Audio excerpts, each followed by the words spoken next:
Selamat datang Mbak Hana. Terima kasih ya sebelumnya sudah bersedia hadir. Di sini Mbak Hana bisa cerita apa saja. Karena apa? Kalau Mbak Hana cerita di sini, rahasianya akan selalu aman terjaga dan privasi Mbak Hana tidak akan terbongkar.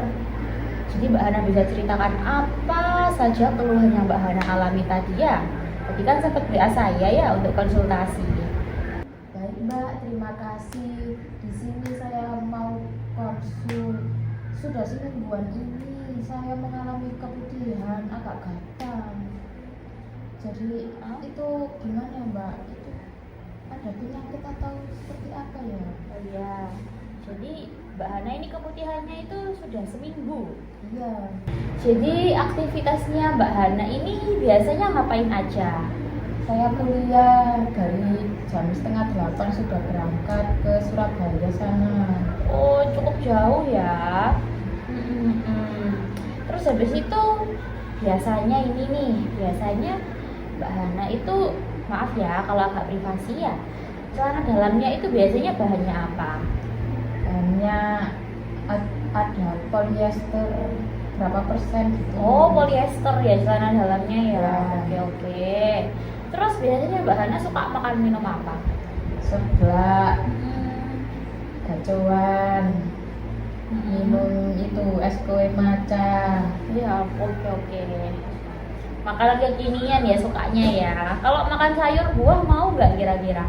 Mau tapi jarang. Jarang, oke. Jadi gini ya Mbak Hana, keputihan itu sebenarnya sifatnya fisiologis. Karena apa? Karena tergantung hormon kita, progesteron, estrogennya. Jadi ada suatu masa ketika keputihan itu banyak. Tetapi yang dialami Mbak Hana ini bisa jadi cenderung karena aktivitas dan pola makan dan penggunaan kain dalam celana dalamnya itu. Ya, jadi yang pertama nih Mbak Hana kan suka makanan junk food gitu ya istilahnya ya, makanan yang cepat saji gitu ya. Itu juga mempengaruhi nantinya ya sama keputihan itu tadi. Jadi Mbak Hana harus merubah pola makan ya, harus makan makanan sayur, buah gitu. Kemudian celana dalamnya Mbak Hana ini tadi kan bahannya polyester ya. Jadi polyester itu Mbak kurang menyerap keringat. Jadi bisa dihindari celana dalam yang bahannya itu tadi polyester, entah itu yang itu loh Mbak, celana dalam yang anti jiplak ya, itu kan nggak bisa menyerap keringat ya. Jadi harus diganti ke celana dalam yang berbahan katun. Apalagi bahan aktivitasnya dari pagi sampai sore, otomatis kan berkeringat ya. Jadi keringat itu mengumpul di dalam, tidak diserap oleh kain, jadinya berjamur yang bisa menimbulkan keputihan. Keputihannya bening atau berwarna? Bening. Oke, nah tapi gatal ya Mbak ya. Oke, gatalnya itu tadi Mbak ya, karena bahannya itu tadi sehingga menyebabkan jamur. Efeknya apa? Gatal. Jadi Mbak Hana harus ganti bahannya ke bahan katun. Kemudian kalau bisa Mbak Hana kalau kuliah bawa celana dalam dari rumah untuk ganti ya, supaya bisa ganti tadi biar nggak ada timbul jamur ya, biar supaya cepat sembuh. Kemudian kalau misalnya nyuci, dijemur, setelah diangkat jemurannya, celana dalamnya itu disetrika ya. Buat apa? Untuk mematikan jamurnya tadi, karena dia bisa menempel dalam celana dalam. Bahkan jamur itu bisa mengikis celana dalamnya loh Mbak. Jadi ada beberapa kasus itu celana dalamnya itu sampai ada lubang-lubangnya. Padahal itu tuh bukan karena kayak disikat yang kuat, bukan. Ya itu tadi karena faktor keputihan yang ada jamurnya. Seperti itu. Jadi selain tadi ya bawa celana dalam untuk ganti kainnya ya harus bahan katun. Selain itu juga hindari celana dalam yang terlalu ketat ya, karena itu tidak bisa memberikan sirkulasi di kulitnya Mbak yang menyebabkan jamur karena keputihan tadi. Kemudian ketika cebok ya usahakan kalau membilas itu dari depan ke belakang, jangan dari belakang ke depan. Karena apa? Karena kita tahu ya Mbak ya, kan dari depan itu kan ada vagina, terus belakangnya lagi ada anus. Khawatirnya apa? Bakteri yang ada di anus tadi itu ikut ke area vagina.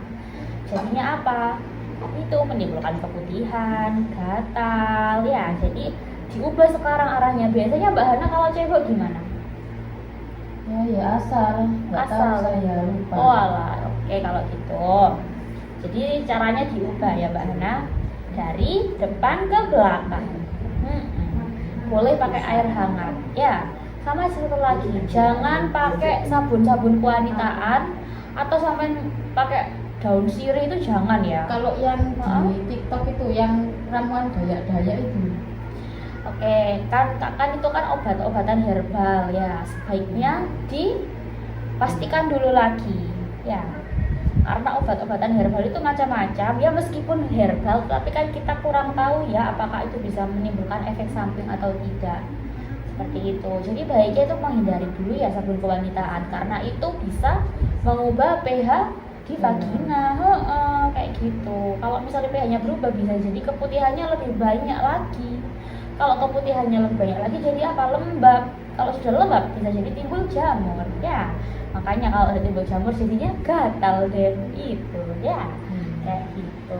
Terus kalau sudah seperti ini, apa yang saya konsumsi, probiotik atau obat-obat gitu? Oke, jadi kalau misalnya Mbak Hana dirasa ini keputihannya udah nggak tahan banget ya, perlu obat-obatan, Mbak Hana bisa datang ke pelayanan kesehatan. Nantinya akan diberikan obat yang tepat ya untuk keluhan dan dosisnya.